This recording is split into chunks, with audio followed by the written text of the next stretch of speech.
আসসালামু আলাইকুম।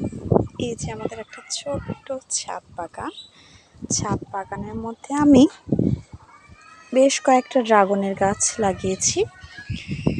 অবশ্য ড্রাগন গাছের মধ্যে টবের মধ্যে অনেক আগাছা হয়েছে, এগুলো আসলে ফেলে দিতে হবে। এই যে আরেকটা ড্রাগনের গাছ,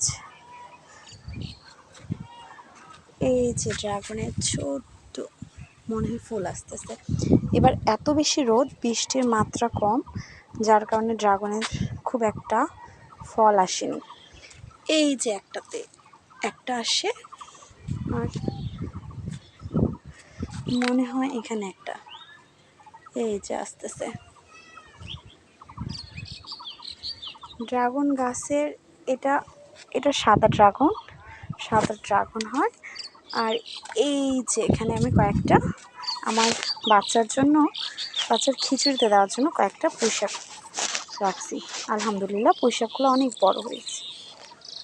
আর এই যে একটা সাদা ড্রাগনের গাছে অনেকগুলা ফুল আসে, কিন্তু ফল হয় না। বুঝি না সাদা ড্রাগন থেকে কেন ফল হয় না। নাকি ড্রাগন গাছের মাটির পরিমাণ কম, এই জন্য।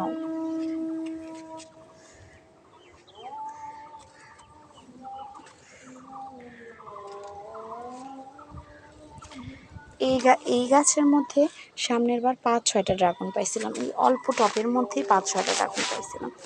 ড্রাগন খেতে অবশ্য আমার মেয়ে অনেক বেশি পছন্দ করে, আমারও অনেক ভালো লাগে।